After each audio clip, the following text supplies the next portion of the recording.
The whole town of Caldwell Creek had opinions about Hester Alden, and not a single one of those opinions was whispered quietly. They said she was too loud, too certain, too unwilling to smile and nod when a man spoke nonsense in her direction. They said her tongue moved faster than her good sense, that she had no business running her late father's feed store when there were perfectly capable men in town who could do it better, and that whoever ended up marrying her would need the patience of a saint and the hearing of a stone. The women on the church committee clucked their tongues every Sunday. The men at the saloon shook their heads over their glasses. Even Reverend Morley had once said, in what he believed was a gentle pastoral moment, that Hester might do well to practice the virtue of quiet reflection before speaking.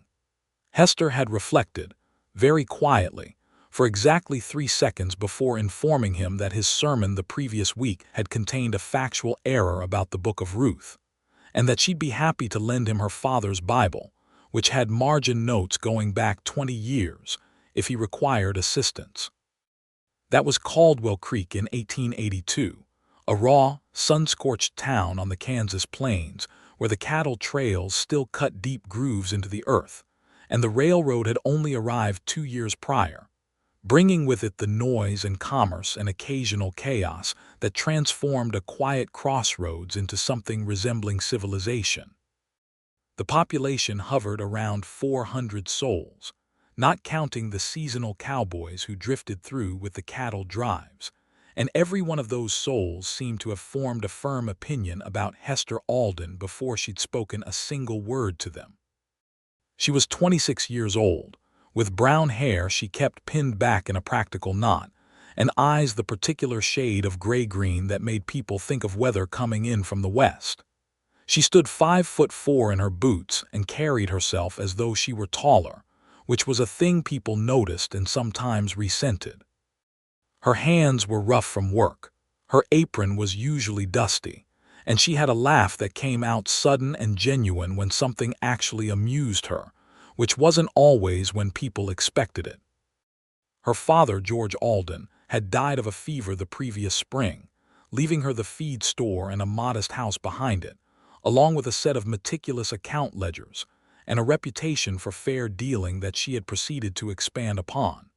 He'd also left her the habit of speaking plainly, which he'd considered a virtue, and which the town had considered acceptable in a man and considerably less acceptable in his daughter. Hester didn't lose much sleep over it. She was tallying receipts on a Tuesday morning in late August when the door to the store opened, and a man she had never seen before walked into her life, tracking red dust across the floorboards she'd swept that morning, and carrying the particular look of a person who had been riding hard and hadn't found what he was looking for yet. He was 31 years old, though she didn't know that yet. Lean and broad-shouldered in the way that came from actual work rather than posturing, with dark hair worn slightly longer than was fashionable, and a jaw that needed the attention of a razor. He wore a worn leather vest over a blue shirt and the kind of boots that told you their owner had put serious miles on them. His hat was practical, not decorative.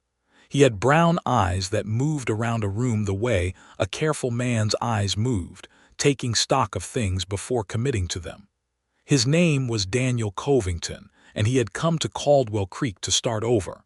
He didn't announce this.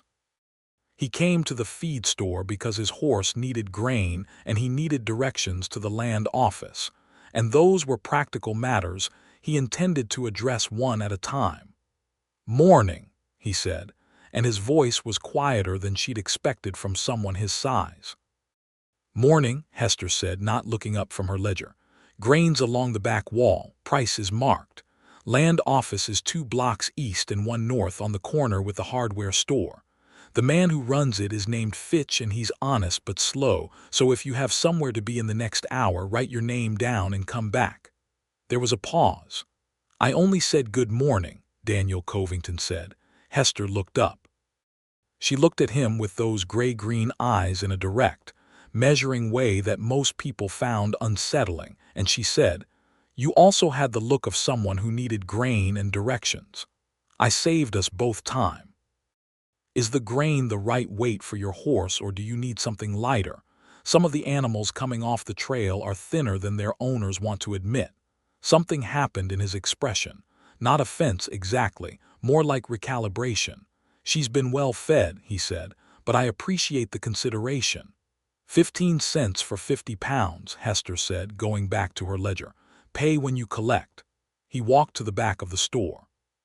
She heard him checking the grain sacks with his hands, the way someone did when they actually knew what they were looking for rather than just taking what was offered. She made a note in her ledger. When he came back to the counter with his selection, he set down his coins and didn't immediately leave. You always talk like that, he asked. Like what? Like you've already had the whole conversation in your head before the other person opens their mouth. Hester set down her pen. She looked at him again with the full attention she gave to things that interested her, which was a quality that people either appreciated or found extremely uncomfortable. Only when I can see where it's going, she said. Were you planning to say something I couldn't have predicted? Probably not, he admitted. Daniel Covington, he held out his hand, she shook it. Hester Alden, this was my father's store. Now it's mine. He died, I'm sorry. So am I, she said, and she meant it, and he could hear that she meant it, and something about that plain, unadorned sincerity made him stay another moment longer than the grain and the direction strictly required. Fitch, he said finally. Land office. 2 blocks east, 1 north. Corner with the hardware store, she confirmed. He put his hat back on and went to the door. He stopped with his hand on the frame and turned back, not quite looking at her, more looking at the general space she occupied. Thank you, Miss Alden, he said. You're welcome, Mr. Covington, she said. The door closed behind him. Hester sat with her pen poised over the ledger for a moment, not writing anything, which was unusual for her. Then she wrote down the date and the sale of 50 pounds of grain and went about her morning. The town noticed him, as it noticed everyone new. By noon, the people at the hardware store knew he'd been at the land office. By dinner, people knew he'd put a claim on the Hargrove parcel, the 400 acres of decent grazing land east of town that old Morris Hargrove had let go when his wife took ill, and they moved to be near their daughter in Wichita. By the following morning, the women's committee of the church knew he was unmarried, and the men at the saloon knew he was from Missouri originally, and had spent several years working cattle before deciding to put down roots.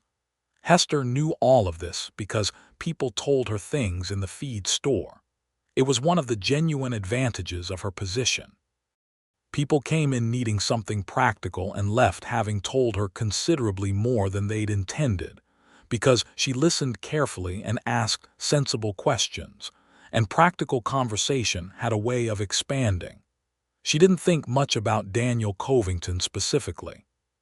She filed him under new arrival, rancher, possibly steady customer for grain and seed, and returned her attention to the pressing matter of the Hendersons' unpaid account, and whether the supply wagon from Wichita would arrive before Thursday. He came back to the store on Friday. He bought seed corn and a length of rope and a set of hinges, because the Hargrove property had a barn with a door that needed attention. He paid cash for all of it.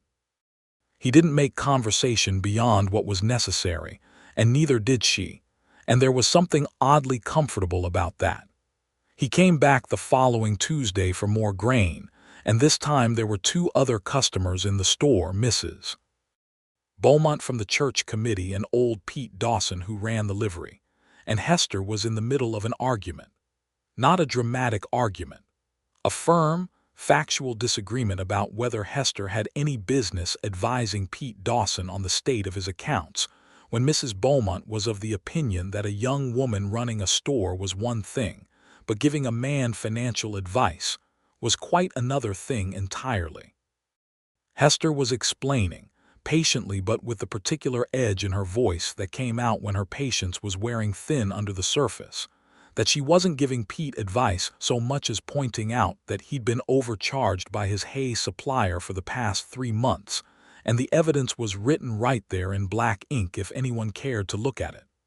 The numbers don't lie, Mrs. Beaumont, Hester said. Well, I'm sure that's very clever of you, dear, but perhaps Pete would prefer to sort out his own affairs without. Pete asked me to look at his invoices 2 weeks ago, Hester said. I looked. I found an error. I told him about it. That's not interfering in a man's affairs, that's arithmetic. Pete Dawson, who was 63 years old and had no patience for anyone telling him what he preferred, said, "She's right. Been right 3 times now about my numbers. Leave her alone, Margaret." Mrs. Beaumont made the face she reserved for occasions when the world declined to organize itself according to her preferences, and turned to find the new arrival standing by the rope display, apparently absorbed in examining the different weights and lengths available. He had the particular stillness of a man who was listening to everything while appearing to listen to nothing. Hester completed her transaction with Pete Dawson. Mrs. Beaumont departed. Daniel Covington brought his grain to the counter. "She's been overcharging him," Hester said before he could speak. "His hay supplier. I found a pattern in the invoices. It started 8 months ago, right after old Morris Hargrove left and the supplier lost his biggest account. He made up the difference by incrementally raising prices on everyone else in small enough amounts that nobody noticed." Daniel Covington set his coins on the counter. "Who else did he overcharge?" he asked. Hester looked at him.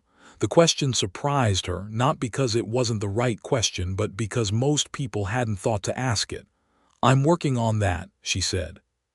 "If you figure it out," he said, "let me know. I'm about to start buying from him." "I'll let you know before you sign anything," she said. "I'd appreciate that." He picked up his grain sack. At the door he stopped. "For what it's worth," he said, "you were right." She looked up from the counter.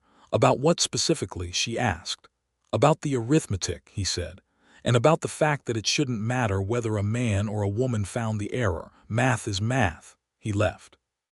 Hester stood at her counter for a moment with an expression on her face that was somewhere between surprised and thoughtful. She went back to her ledger. The summer moved toward fall in the way it did on the Kansas plains, the heat breaking in waves, the evenings turning cool before the days were ready to admit it was over. The cattle drives of the season were winding down. The town settled into the quieter rhythms of harvest and preparation, and the particular social machinery of a small community that had run out of new things to talk about and was beginning to recycle its opinions. Hester was re-examined as a topic, as she periodically was, when Clarence Webb, who owned the general goods store across the street, let it be known that he'd made her an offer to buy the feed store, and she'd turned him down flat. Clarence was 44 and prosperous, and considered the offer generous, and he'd told several people so, and the consensus among those people was that Hester was being foolish and possibly a bit prideful and certainly mouthy about the whole thing.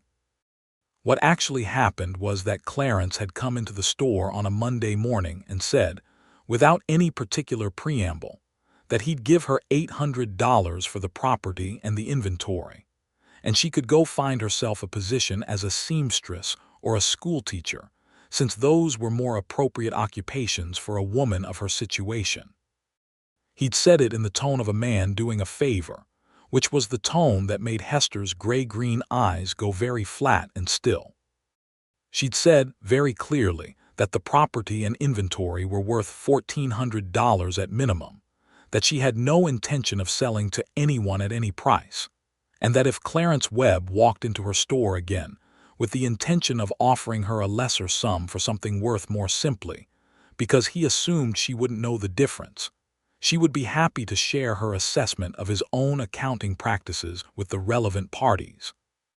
And he was welcome to look up the relevant parties himself, since she was quite sure he knew who they were. Clarence had left. The story had circulated. The Mouthy verdict was renewed and reinforced. Daniel Covington heard this story at the saloon, where he'd gone one evening for a glass of beer and the modest social interaction that came with it. He heard it from 2 men who told it as evidence of Hester Alden's impossibility. He sat with his beer and listened to the whole account, and when the men were finished, he said, with the quiet, matter-of-fact tone that was natural to him, "Sounds like she knew what her property was worth." The men looked at him. Said 800 when it was worth 14, he said. And she caught it. What exactly is the problem? There wasn't a comfortable answer to this question, so the conversation moved on, and Daniel finished his beer and went back to his work. The Hargrove property, which he'd begun to think of simply as the Covington place, a small act of private claim-making, needed more work than he'd initially estimated. The house was sound but austere, 2 rooms and a lean-to kitchen, and he spent his evenings through September working on it with the methodical, patient energy that characterized everything he did. He fixed the barn door. He dug out the choked irrigation channel. He assessed the grazing land with the eye of a man who'd spent years working other people's cattle and had learned over time what good land could and couldn't do. He bought his seed from Hester Alden's store. He bought his rope and his nails and his oil for his lamp.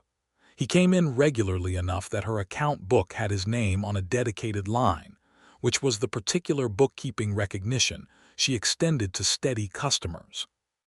They talked more as the weeks went by, in the way that happened between 2 people who were both direct and didn't waste words on pleasantries they didn't mean. She told him about the hay supplier, whose name was Garrett, and showed him the pattern she'd found in the invoices, and he looked at the numbers with genuine attention and agreed that it was deliberate and systematic, and that Pete Dawson should take it to the sheriff. He told her about Missouri and the farm he'd grown up on, which had been his father's and his grandfather's before that, and which had been lost to drought and debt when he was 22. He told her this without self-pity, as a fact that had shaped the direction of his life rather than a wound he was still nursing. She told him about her father, who had taught her to keep accounts and read contracts and never sign anything she hadn't read 3 times, and who had believed, somewhat unusually for a man of his generation, that his daughter was as capable as any son would have been and deserved to be treated accordingly. "He sounds like a good man," Daniel said. "He was the best man I knew," Hester said, with the directness she brought to everything, and Daniel heard the past tense and didn't rush past it the way some people did, but let it sit in the air for a moment in acknowledgement. It was that quality of his, the willingness to let difficult things occupy their proper space without rushing to fill the silence, that she noticed first. She was so accustomed to people either dismissing her or arguing with her that the experience of being simply listened to had a peculiar, disorienting warmth to it. She didn't examine this too closely. She was busy. The fall harvest brought increased business to the store, and she was also in the middle of a correspondence with a seed supplier in Kansas City about pricing for the spring, and Pete Dawson had indeed taken the Garrett matter to Sheriff Linden, who was investigating it with the careful slowness that characterized his approach to anything requiring paperwork. October arrived with a cold front and a complication. The complication's name was Martin Falk, and he was a land speculator who had come to Caldwell Creek with an eye on several properties, including, it emerged, the Covington place. Martin Falk was smooth in the way of men who'd spent years selling things to people who didn't entirely want to buy them. He had good clothes and an easy smile, and a way of explaining things that made the other person feel, briefly, that they were getting the better of the deal. He was 40, dark-haired, with the kind of polished confidence that could look like authority if you didn't examine it too carefully.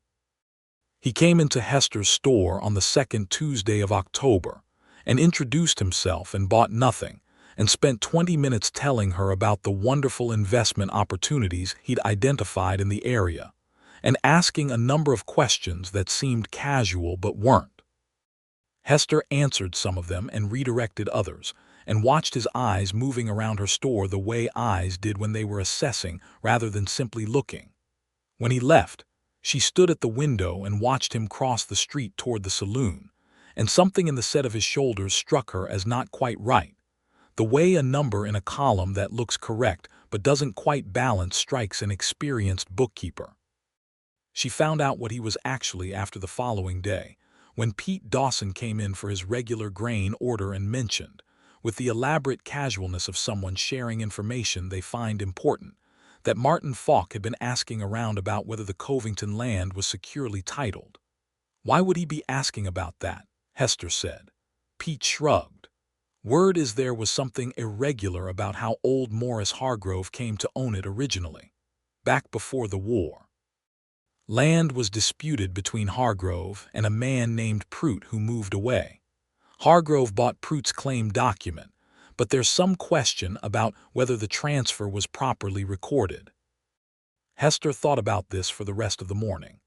By afternoon, she was thinking about it with the particular focused intensity that meant she was going to do something about it.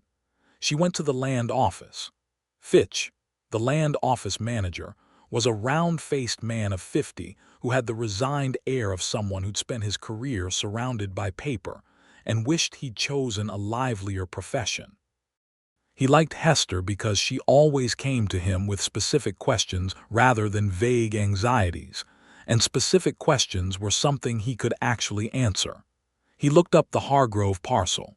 He looked up the transfer records from before the war. He found the issue, which was that the original claim document had been transferred from Prout to Hargrove in 1859 with a recorded notary signature, but the notary in question had died in 1861 and his record books had been lost, which meant that if someone wanted to challenge the legitimacy of the transfer, there was a gap in the chain of documentation that couldn't be filled by normal means. Is the claim actually invalid? Hester asked. Not technically, Fitch said. It's been peacefully possessed for over 20 years, which carries its own legal weight, but it could be contested. Someone with the right kind of lawyer and the money to press the matter could tie it up in court for a long time. Hester thanked him and went back to her store. She thought through the evening and through the next morning, and on Wednesday afternoon she walked the 4 blocks to the edge of town, turned east onto the road that ran out to the Covington property, and walked the 1.5 miles out to the ranch. She had never been to the property before. She found it in the state of active improvement that characterized the work of someone with a clear plan and the discipline to execute it steadily. The barn was solid, the fence lines were new, and there were signs of recent foundation work on what looked like a planned extension to the small house. Daniel was at the corral with one of his 2 horses, working through something patient and quiet, and he turned when he heard her boots on the gravel. The expression on his face when he saw her walking up his road alone in the middle of a Wednesday afternoon was one she stored carefully without acknowledging. "Miss Alden," he said, "this is unexpected." "I have information you need," she said. "I would have sent word, but I wasn't sure how to explain it in a note without writing half a page, so I came in person. I hope that's acceptable." "It's more than acceptable," he said. He opened the corral gate and came out, dusting his hands on his trousers. "Come up to the porch. I'll get water." They sat on the porch steps, which were new wood that smelled of fresh timber, and she told him everything she'd found out. Martin Falk, the land office records, the gap in the documentation, what Fitch had explained about the legal implications. He listened to the whole of it without interrupting. When she finished, he was quiet for a moment in the way he was quiet when he was thinking, not withdrawn but present and working. How long would he need to tie it up in court, he asked. Fitch thought a year at minimum, possibly longer. The cost of defending a claim even when you're in the right isn't trivial. "No," he said, "it isn't." He looked out at the land, the afternoon light coming in low and golden across the dry grass. What can be done about the documentation gap? Fitch thinks there might be a way to address it through a supplemental affidavit process, she said. If you can find anyone still living who witnessed the original transaction or can testify to its legitimacy, there's a mechanism for filing a supporting document that strengthens the chain. It doesn't close the gap entirely, but it makes a challenge significantly weaker. Do you know anyone who might qualify? I've been thinking about that. Morris Hargrove is in Wichita. His wife is ill, but he's there and he was present for the transaction. If you could get a letter to him and he'd be willing to provide an affidavit, that would be the strongest option. Daniel turned and looked at her. He had that expression again, the one that was somewhere between careful and warm. "You went to the land office for me," he said. "I went to the land office because something seemed wrong and I wanted to understand it," she said. "That you benefit from the understanding is incidental." He held her gaze for a moment. "Is it?" She looked back at him steadily. "It's less incidental than I made it sound," she admitted, which was more than she'd intended to say, and she could feel that in the particular warmth that moved up her neck. He didn't press the point. He looked back out at his land. "I'll write to Hargrove tonight," he said, "and I'll go talk to Fitch tomorrow about the affidavit process." "I'll come with you if you want," she said. "Fitch explains things clearly, but he sometimes assumes the other person has more context than they do. I can translate." The corner of Daniel's mouth moved in a way that wasn't quite a smile but was clearly related to one. "I'd be grateful," he said. She stood, smoothing her skirt. He stood too, as he always did, not with the performative gallantry she found irritating but with the simple, natural courtesy of someone who'd been raised to treat other people as worth standing for. "One more thing," she said. "I don't think you should let Falk know you're aware of the issue. If he thinks you don't know about the documentation gap, he may approach you directly to offer to buy the land at a reduced price. Let him make that offer. It'll tell you a great deal about his intentions and it gives you options." Daniel considered this. "You think like a chess player," he said. "I think like someone who's been underestimated her whole life," she said. "You learn to see 5 moves ahead." She turned to walk back down the road. He stood on the porch steps watching her go, and the expression on his face was something he didn't have a word for yet but that he was becoming increasingly aware of. Over the following 2 weeks, several things happened. Daniel wrote to Morris Hargrove and received a reply within 10 days, because Morris Hargrove was an honest man with a clear memory and no patience for speculators. He agreed to provide an affidavit. He also mentioned in his letter that a man named Falk had written to him separately, claiming to represent a land settlement company and asking questions about the original purchase, and that he'd found the questions suspicious and hadn't answered them. Fitch prepared the supplemental documentation. Daniel signed it. The affidavit from Hargrove, sent separately via post, arrived and was filed. Fitch said it wouldn't close the gap completely, but would make any legal challenge an expensive, uphill proposition for whoever tried to bring it. Martin Falk did approach Daniel, exactly as Hester had predicted. He came to the Covington property on a Thursday morning and offered, with his easy smile and his smooth manner, to take the Hargrove parcel off Daniel's hands for $1,200, citing vaguely the complexities of the land records in that area and the wisdom of a clean sale over a potentially cloudy title. Daniel heard him out fully and then said, pleasantly, that the title had been recently clarified to the satisfaction of the land office, that he had a supplemental affidavit on file from the original seller, and that the offer of $1,200 was in any case well below market value, and he wasn't interested in selling at any price. Falk's smooth manner developed a slight roughness around the edges at this response. He recovered quickly, because that was the kind of man he was, and departed. He left Caldwell Creek within the week, presumably in pursuit of less well-informed opportunities elsewhere. The matter resolved itself. The town moved on to other subjects of discussion. But something between Hester and Daniel Covington had shifted in the course of it, the way a river shifts its course by small degrees, until one day you notice it running somewhere different than it used to. He came into the store more often. He found reasons to stay longer, to ask about other things, to extend the conversation past the point of pure practicality. She found herself looking up when the door opened and feeling a particular quality of attention when it was him. The Sunday afternoon in November when this became impossible to comfortably ignore started with the church social, which was one of the events the town used to mark the end of harvest and the beginning of the quiet winter season. Hester went because she always went, because her father had always gone, and because she was, despite everything the town thought of her opinions, genuinely part of this community. She brought the apple cake she made every year, which everyone ate and no one complimented to her face, because admiring the cooking of someone they disagreed with would have required more generosity than most of them could muster.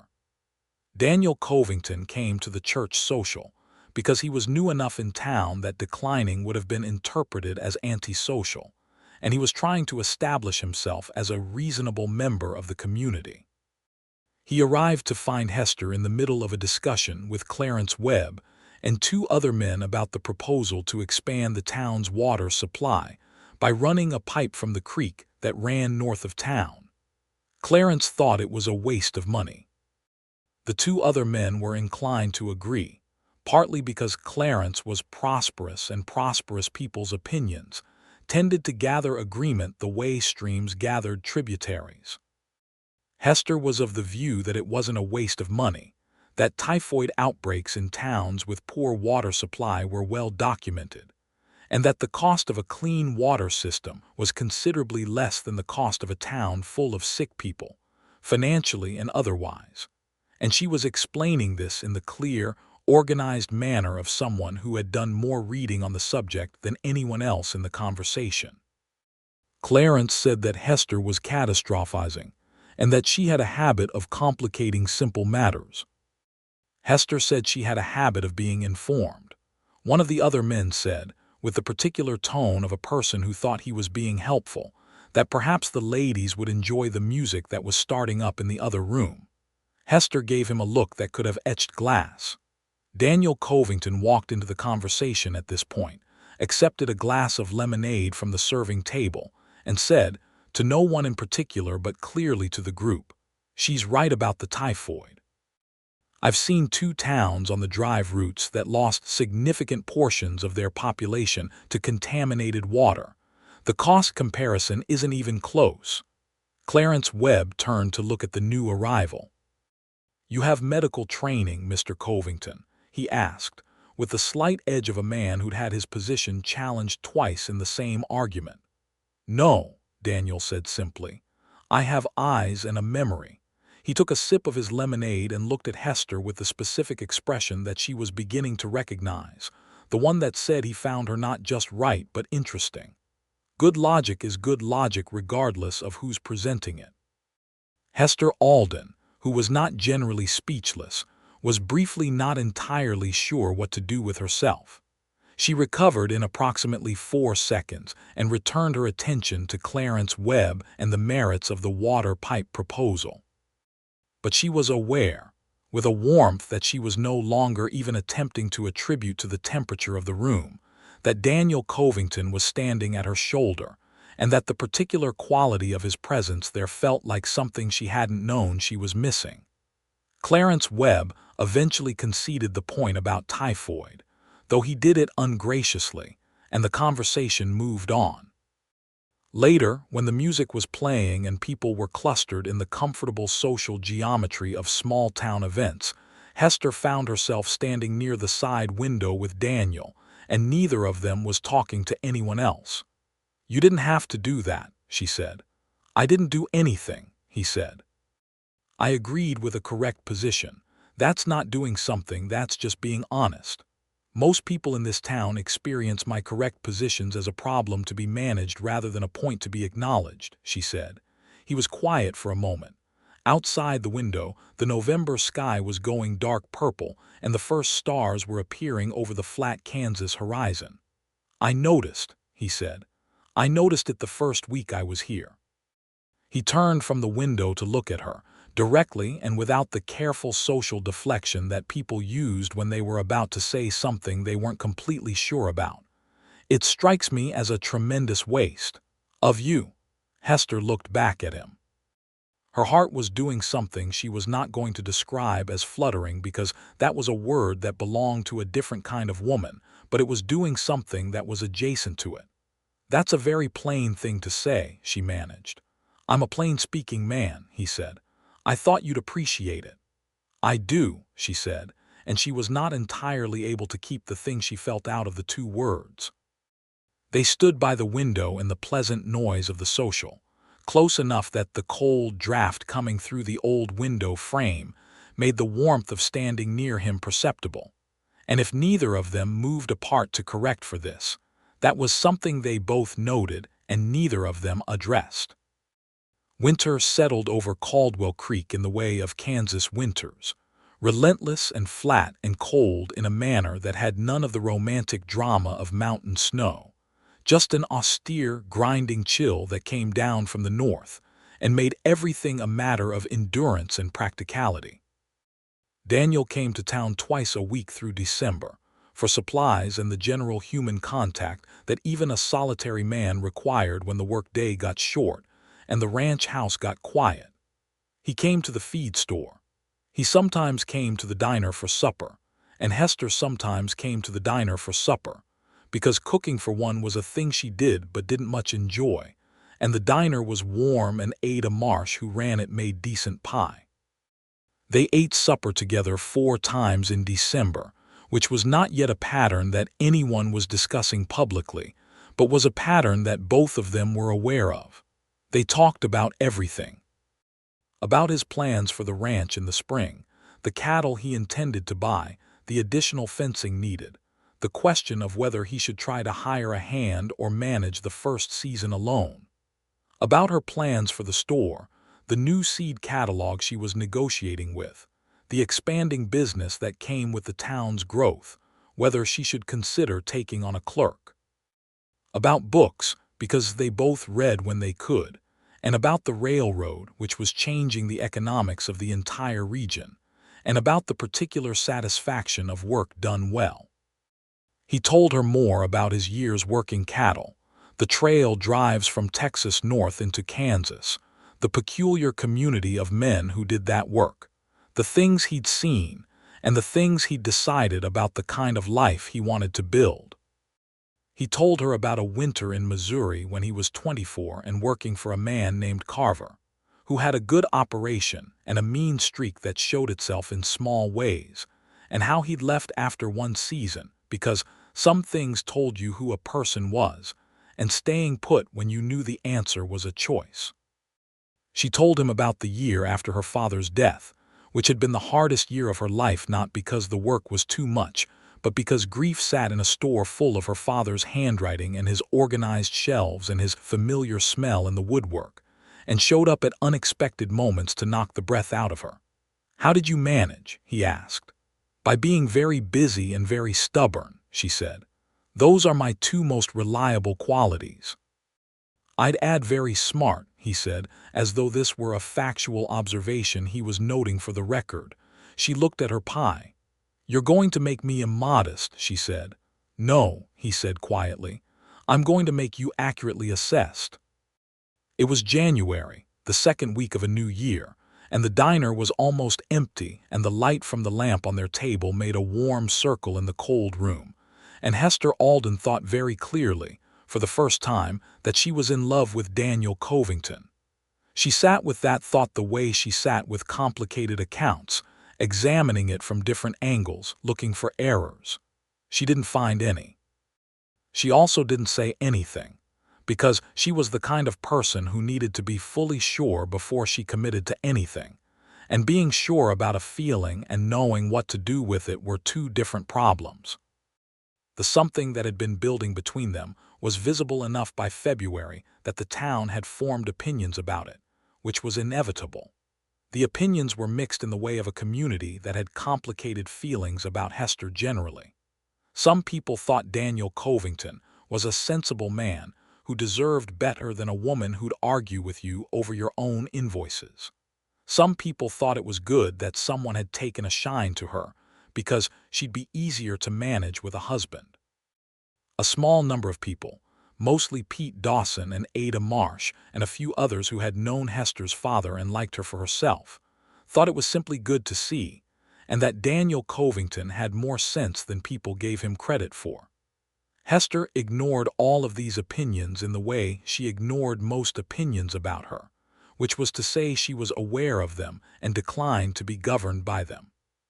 February brought a cold snap that froze the water troughs and made travel difficult, and kept people closer to home than usual.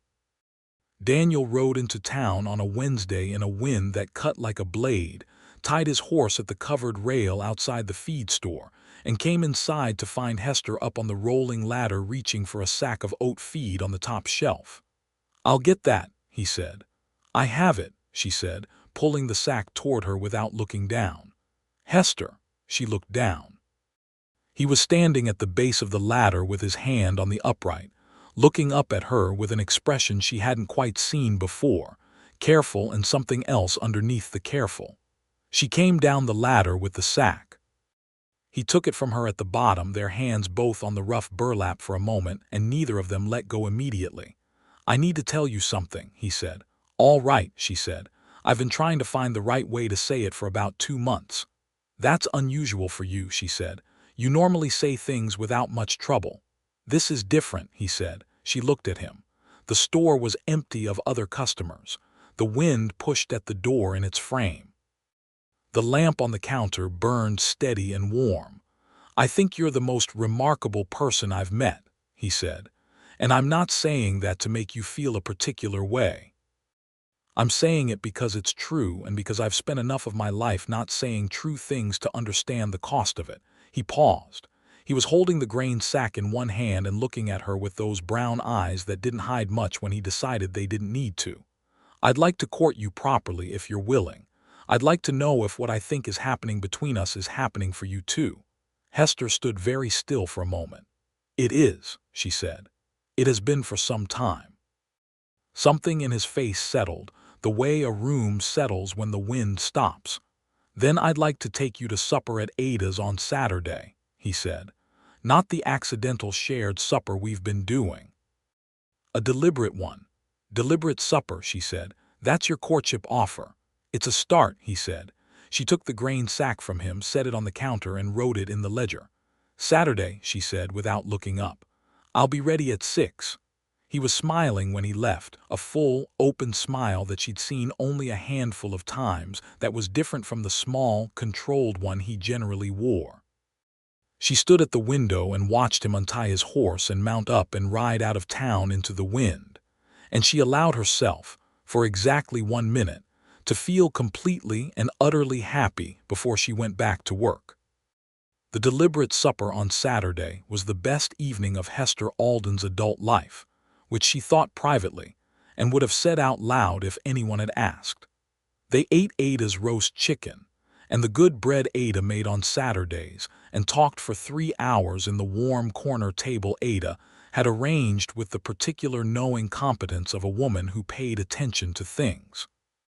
They talked about everything they'd talked about before, but with the clear, clean air of acknowledged intention between them, which made everything feel different, more real, more weighted with possibility. He walked her home in the cold night, the stars very bright and very close the way they got on clear winter nights in Kansas, and at her door he held her hand for a moment, both of them standing in the lamplight from her front window. "I want you to know," he said, "that when I say you're right, I'm not saying it to flatter you. I don't do that." "I know," she said. "It's one of the things I trust most about you. And I want you to know that I'm not bothered by the fact that you're right often." "Some men are bothered by that. Some men are," she agreed. "I'm not one of them," he said simply. She looked up at him in the cold dark. "I know that too," she said softly. He lifted her hand and pressed his lips to her knuckles, briefly and warmly. And then he let her go and said good night and walked back toward the livery where his horse was stabled.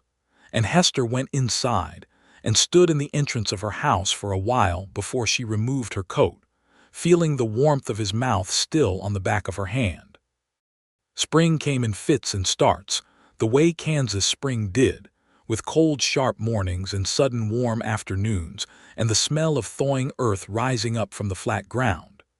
Daniel bought his cattle in March, 12 good cows and a bull, and the Covington ranch became a working cattle operation with the sound and smell of genuine livestock about it. Hester watched the store expand its spring business with the same focused satisfaction she always found in the concrete evidence of her own competence.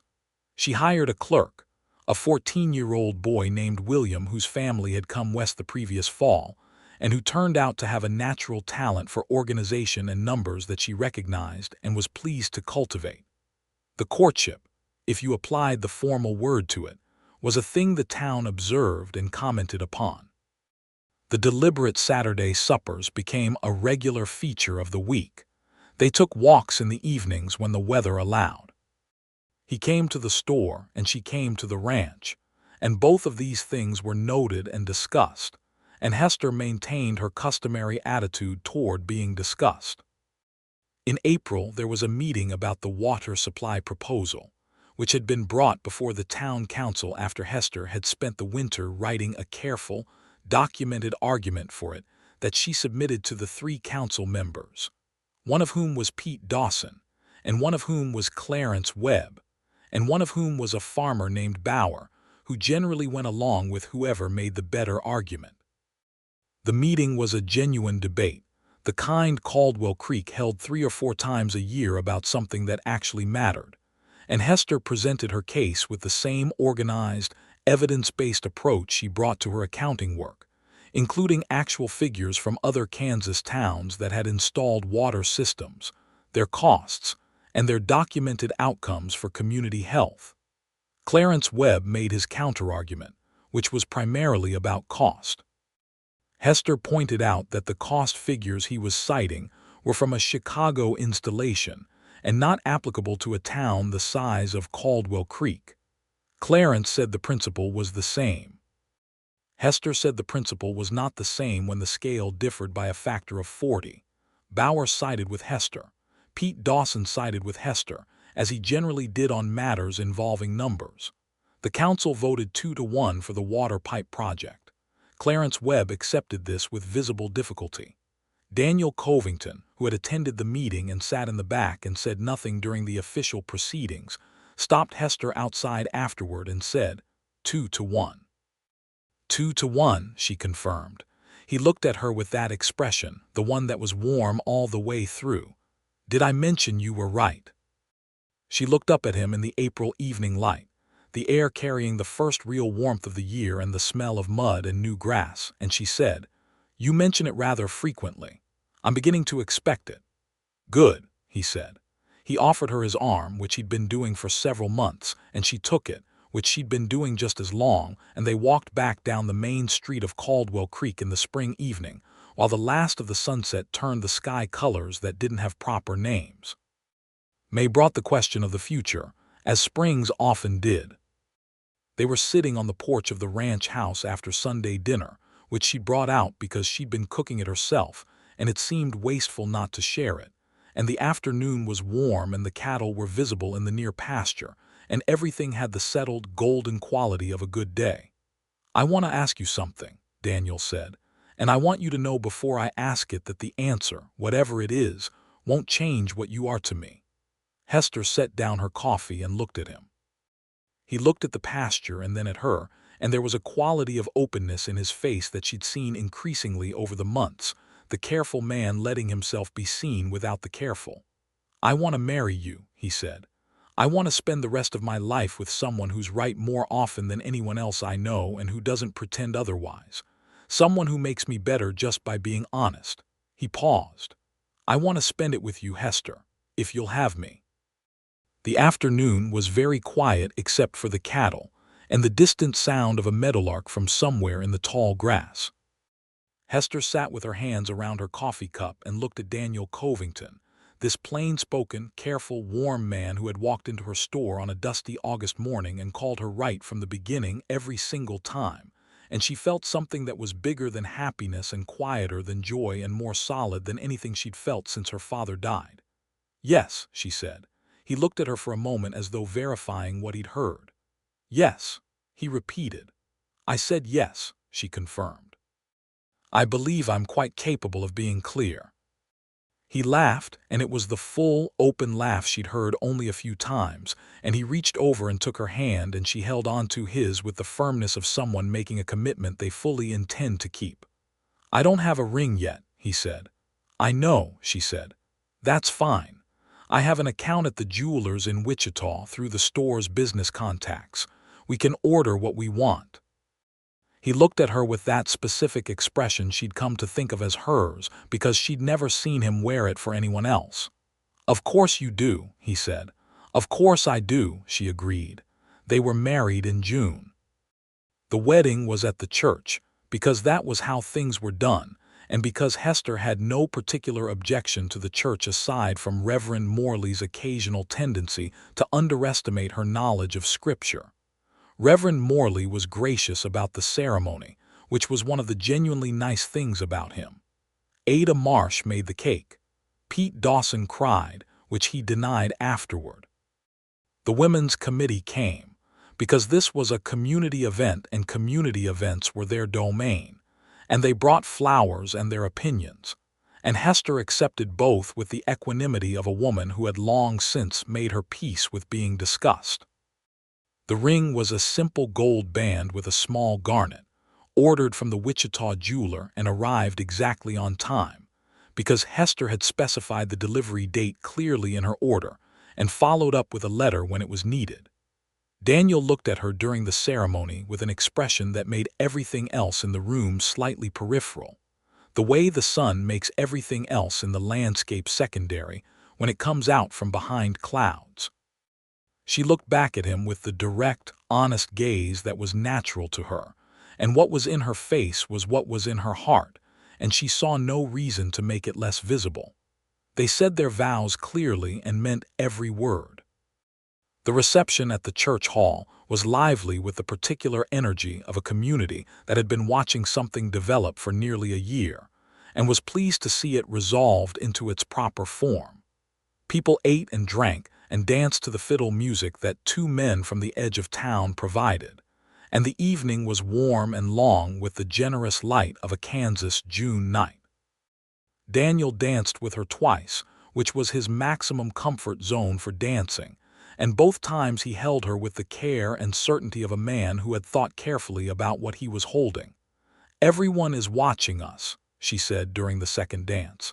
"They've been watching you for years," he said. "This is just a new subject for discussion. They'll say I talked you into it," she said. "Let them," he said. "I'll just tell them you were right and I was smart enough to know it." She laughed, and his hand at her back pulled her very slightly closer, and the fiddle played and the summer evening lasted as long as it could before finally giving in to dark. The house at the ranch became their house, which was a transition Hester made with the same practical thoroughness she brought to everything. She brought her books and her ledgers and the particular organized system she had for her papers, and she settled into the 2 rooms and the lean-to kitchen, and found that a house inhabited by 2 people who were both tidy and purposeful was considerably more livable than one inhabited by one person rattling around in it. She kept the store. This had never been in question, but she said it clearly early on, because she believed in clear terms, and Daniel had never suggested otherwise, because he wasn't that kind of man. The adjustment of married life, which people had warned her would require considerable compromise on her part, because that was the specific language the women's committee had used, required what seemed to Hester a completely manageable amount of negotiation of the ordinary sort that 2 adults conducted when they shared a life. What it required more of was the good kind of adjustment. Learning the particular rhythms of another person, when he was quiet because he was thinking versus quiet because he was tired, what he was like in the early morning before coffee, and what he was like in the late evening when the work was done.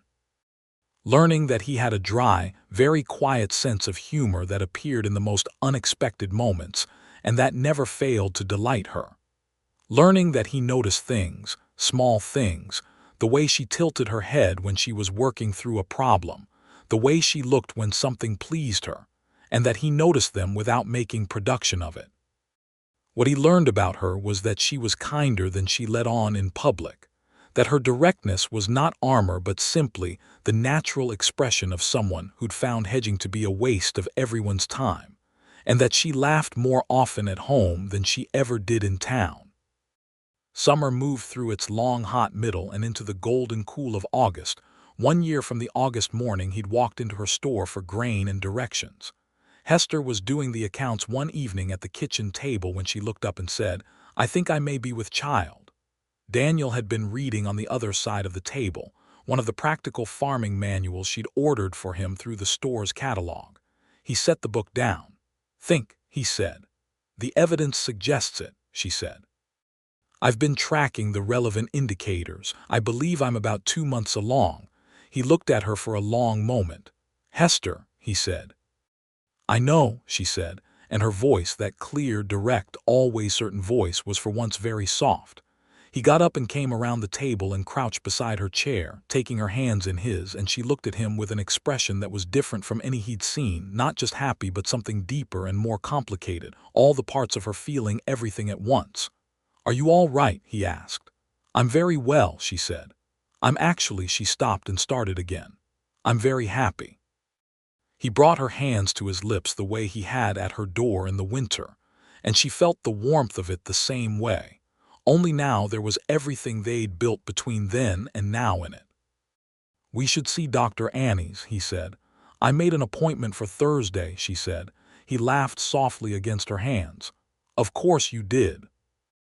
Dr. Annie's, who was a competent physician who had been practicing in Caldwell Creek for a decade, and who was one of the people who'd always appreciated Hester because competent people tended to recognize competence in each other, confirmed the pregnancy and gave Hester a comprehensive list of instructions, most of which she had already looked up in the medical reference book she kept in the store. The pregnancy was straightforward because Hester approached it the same way she approached everything, with information and practicality, and the refusal to be alarmed by things that didn't warrant alarm. She kept working at the store until December, when the cold and the increasing inconvenience of the final weeks made her content to let William manage the daily operations for a stretch while she reviewed the accounts from home. Daniel was present in the way that was natural to him, attentive without hovering, helpful without removing her agency. He learned to have her coffee ready in the morning because the smell of it brewing made her nauseous in the early months, and she learned to tell him directly when she needed something rather than expecting him to know, which was a thing that worked extremely well for two people who both preferred direct communication. Their son was born in March of 1884, on a cold night with a wind that shook the house, and Dr. Annie's present and Daniel in the next room in the state of careful, contained anxiety that he wore like a man trying very hard not to pace. He was named George Daniel Covington, for Hester's father and for his own. He was a large, healthy baby with brown eyes and a very strong opinion about things from approximately his second day of life, which Hester regarded as a sign that he took after both sides of his family equally. The first time Daniel held him, standing in the lamplight of the bedroom with the baby in his arms and Hester watching from the bed, exhausted and clear-eyed, and more certain of every choice she'd ever made than she'd ever been, he looked at the baby for a long time without speaking. Then he looked at her. "He's perfect," he said. "He is," she said. "He has your jaw. He has your forehead," he said. "He's going to be very stubborn." "Stubborn and right," she said. Daniel smiled, and it was the full, open smile. "Best combination I know," he said. The town of Caldwell Creek met George Daniel Covington with the particular community enthusiasm for babies that even small towns with complicated opinions about the parents generally managed to produce. Ada Marsh brought food for a week. Pete Dawson came and held the baby with the awkward reverence of a man who'd had children himself 20 years ago and hadn't forgotten any of it. Even Mrs. Beaumont from the church committee appeared with a knitted blanket and the genuine warmth that she was capable of when she wasn't being organizational. Spring came again, and with it, the full, active life of the ranch and the store and the small person who had joined them, and who required an enormous amount of management for someone so small.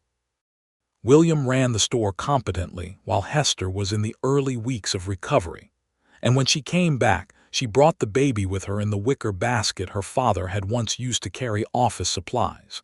And George Daniel spent his first months of commercial life listening to the business of grain and seed and the economics of frontier agriculture.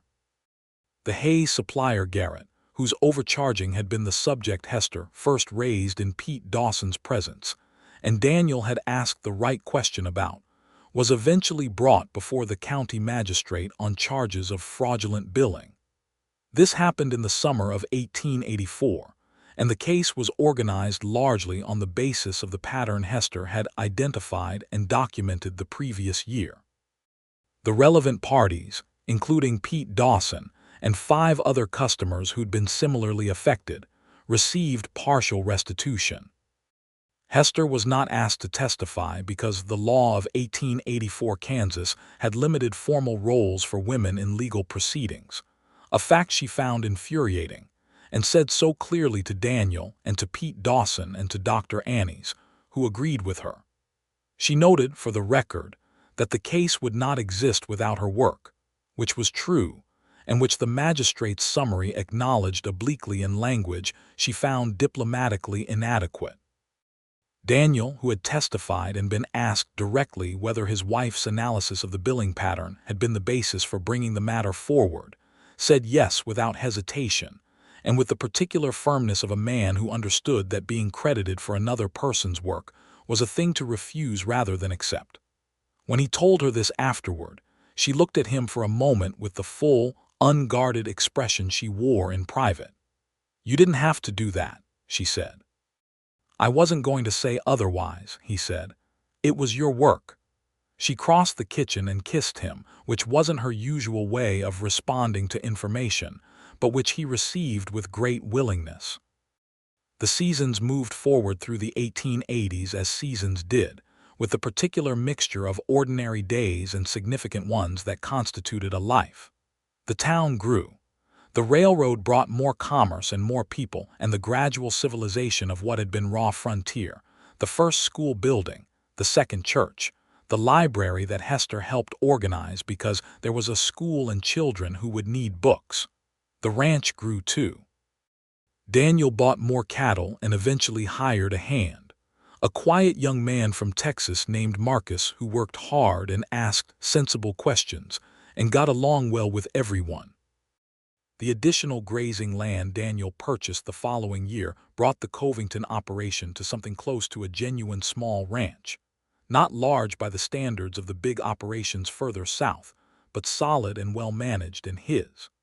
George Daniel Covington grew into a small person with an enormous vocabulary and an inclination to ask questions until he received satisfactory answers, which his mother found entirely natural and his father found both familiar and quietly hilarious.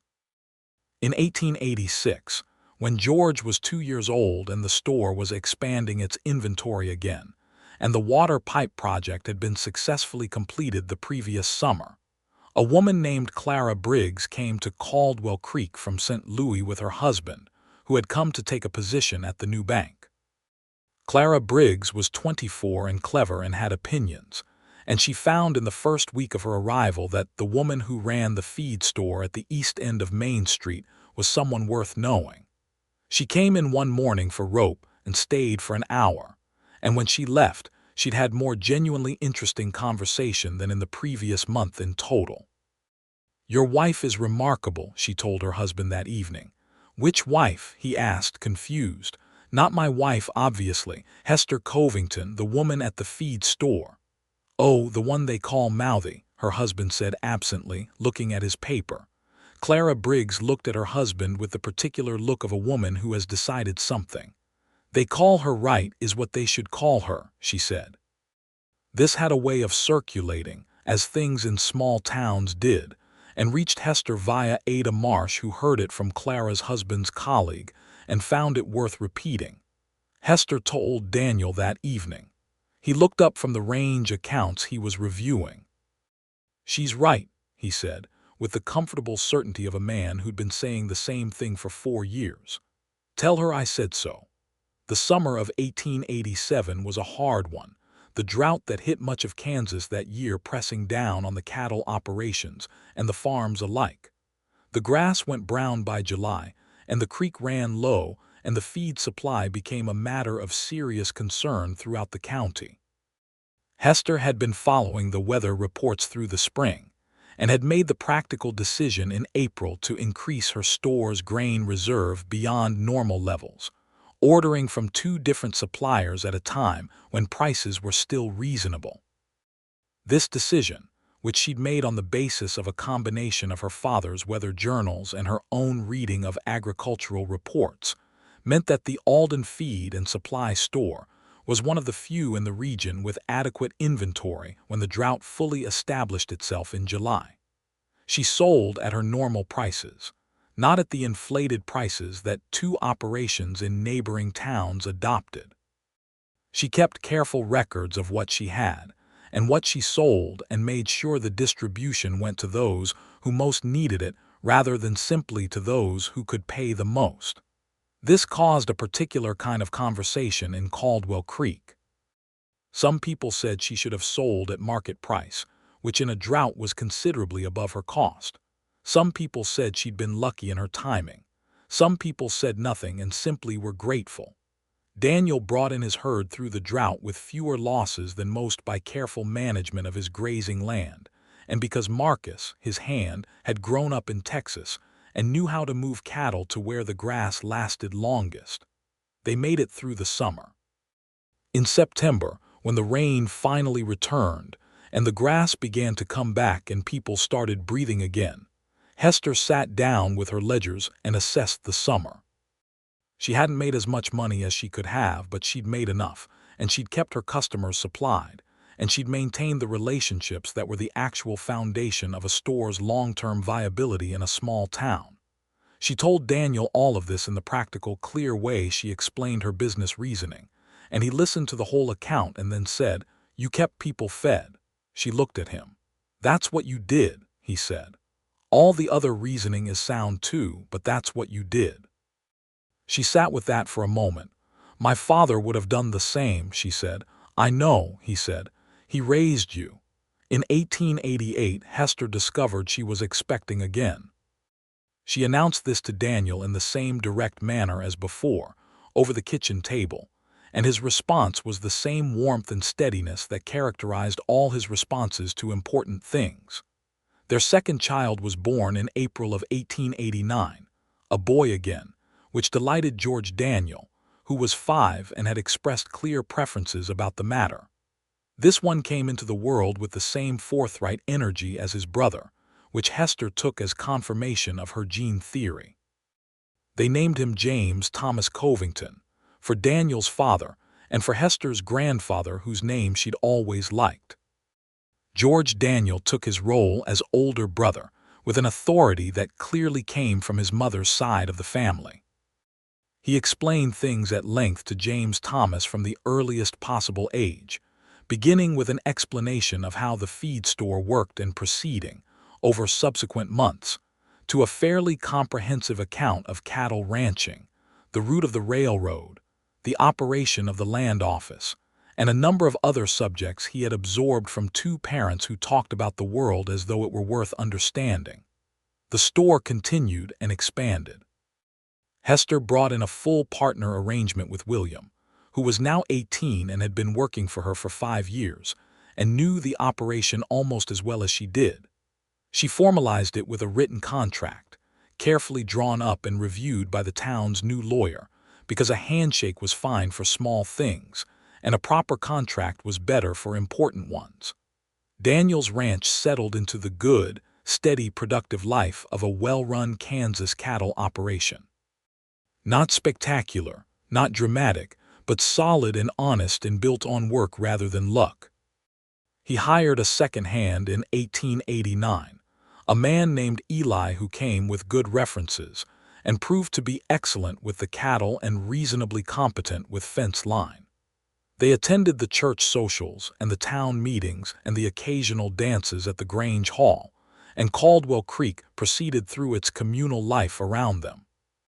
The water system, built and running, reduced the incidence of waterborne illness measurably, which Dr. Annies noted with clinical satisfaction, and which Hester noted with the private satisfaction of someone who'd argued correctly for a thing that mattered. Clara Briggs became a genuine friend over the years, the kind of friendship that grew from the recognition of one clear-eyed person by another, and was all the more durable for having been built on that honest foundation. They met on Thursday evenings when both could manage it and talked about everything, and Hester found that having a friend who was both intelligent and unintimidated by her was one of the great luxuries of her life. "You know what the thing is about you," Clara said one Thursday evening, over tea in the Covington kitchen, while the sound of two small boys being managed by their father came in from the parlor. "I expect you're going to tell me," Hester said. "The thing about you," Clara said, "is that you're always right but you're never mean about it. People think you're sharp because you correct them, but you always do it because you actually think it matters, not because you want to win." Hester considered this. "My father taught me that," she said. "He said being right was only worth anything if you did something useful with it." "That's why they can't actually hate you," Clara said. "Even the ones who want to." Hester laughed. From the parlor, Daniel's voice came in, quietly managing some dispute between the boys about the proper procedure for something. And the sound of it, that careful, warm voice in the house that held everything she loved most, sat in her chest the way warmth sat after cold. Spring of 1890. The town held a celebration for the 10th anniversary of the railroad's arrival, which was the kind of milestone that provided useful structure for a community's sense of its own progress. There was a dinner at the Grange Hall and speeches from the mayor and Reverend Morley and two men from the railroad company who'd come down from Kansas City for the occasion. Hester was asked to speak. This was new. She was asked by the organizing committee, specifically by Pete Dawson and Clara Briggs and Dr. Annies, who were on the committee and who had made a unified and clear argument for it, that the woman who had organized the library and managed the water pipe advocacy and kept the town's most essential supply operation running through a significant drought, among other contributions, was worth hearing from. There was resistance on the committee from Clarence Webb, who was still Clarence Webb after all these years, but Pete Dawson's patience had run out on that particular argument sometime in 1885, and he said so plainly, and the matter was decided. Hester prepared her remarks the way she prepared everything, carefully and thoroughly, and delivered them clearly and without excessive length, because she believed that if you couldn't make your point in the time you'd been allotted, you hadn't thought it through well enough. She talked about her father and what he'd built in this town. She talked about what 10 years of growth had meant for the practical economics of frontier life, what it had cost, and what it had returned, and the way a community's prosperity was built not from singular dramatic moments, but from the accumulation of ordinary decisions made well. She talked about the people who'd done that work, the ones whose names were on buildings, and the ones whose names were in account ledgers. She sat down to genuine applause. Daniel was in the third row. He had the expression that was hers. He caught her eye across the room and he nodded once, and what was in that nod was everything they'd built and everything they were, and the particular certainty of a man who had never found a single moment in which she wasn't worth standing for. The summer of 1890 was mild after the hard years of the late 80s. The grass good and the cattle prices steady, and the air in Caldwell Creek carrying the particular quality of a community finding its settled stride. One evening in July, after supper was cleared and the boys were in bed with the specific finality of small people who had exhausted themselves completely, Hester and Daniel sat on the porch of the ranch house in the long evening light, watching the cattle in the far pasture and the swallows hunting insects over the creek. She had a glass of water. He had coffee, which he could drink in the evening without consequence in a way she'd always envied. "What are you thinking about?" she asked. He was quiet for a moment. "I was thinking about August," he said. "August of '82. The feed store," she said. "I came in for grain," he said. "You told me where the land office was before I asked. You had the look of someone who needed it," she said. "You were right," he said. She smiled at the pasture. "I usually am." He reached over and took her hand, and she turned it to hold his properly, the way they had for 8 years of evenings on this porch and in this kitchen and in all the rooms of the life they'd made. "Hester," he said, "I want to tell you something." "You're not usually this formal about things," she said, but quietly, sensing the register. "Every single time," he said. "That's what I want to say. Every single time since the first day, everything you said that I paid attention to, you were right. About the land title, about the hay supplier, about the water pipe, about the drought, about every account you ever balanced and every argument you ever made." He paused. "The town called you Mouthy for as long as I've been here, and you were right every single time." She looked at him, this man with his steady brown eyes and his unhurried way of saying true things, in the amber evening light of a Kansas summer with the sound of their cattle and their creek and their home around them. "You called me right," she said softly. "From the beginning, because you were," he said. "That's not," she started and then stopped. "That's not nothing, Daniel, in a world that spent a great deal of effort telling me otherwise." He tightened his hand around hers. "I know." They sat with that in the evening, the swallows turning in the air and the cattle moving slow and unhurried in the pasture, and the light going warm and low and golden over the flat Kansas ground, and all of it theirs, all of it built from the daily, deliberate work of two people who had found in each other the particular rarity of being seen clearly. Inside the house, James Thomas made a sound in his sleep, the small unconscious sounds of small children settling deeper into dreams, and George Daniel's voice came briefly, the older brother checking on his brother in the way he'd been doing since James was born, quiet and certain of himself. Hester listened to it and felt the fullness of it, all of it, and it was not a word she'd have chosen in any other context, but the word was abundance. "I think there may be a third," she said. Daniel turned to look at her. "Maybe," he said. "The evidence is preliminary," she said, "but the pattern is familiar." He looked at her for a long moment with the expression that was always hers, and then he brought her hand up and held it against his chest where she could feel his heart beating steady and sure. "Hester Alden Covington," he said. "Yes," she said. "Right again," he said. She laughed, the sudden, genuine laugh that came out when something actually amused her, the one that had surprised people her whole life by being real, and he laughed too. And in the long July evening on the porch of the ranch he'd built on land he'd been told was uncertain, and she'd helped him secure, they sat together in the particular happiness of people who had found the thing they were supposed to find and had the sense to know it and hold it. The third child was born in March of 1891, another boy, which George Daniel greeted with the equanimity of a confirmed older brother, and James Thomas received with the profound suspicion of a 2-year-old whose position in the family had just been renegotiated. They named him Robert George Covington. He was healthy and large, and gave every early indication of having his mother's opinions about things. Hester was 44 hours from delivery before she stopped reviewing the accounts William had sent over, which Dr. Annie's considered excessive and which Daniel managed by the diplomatic mechanism of making her a cup of tea and removing the accounts to the other room and sitting with her instead, which she accepted because she was tired and because he was where she wanted to be. The store celebrated its 25th year in operation in 1892, 20 years under her father and 8 under her. Hester held a small marking of the occasion, nothing elaborate but an acknowledgement. She wrote a notice for the Caldwell Creek Gazette, which had been founded in 1886, noting the anniversary and thanking the customers who had made the store what it was. William, who was now 26 and a genuine partner in the operation, gave a short speech at the marking event that was entirely about Hester and her father and what they'd built, and he said it without embarrassment in front of the assembled customers and neighbors and friends.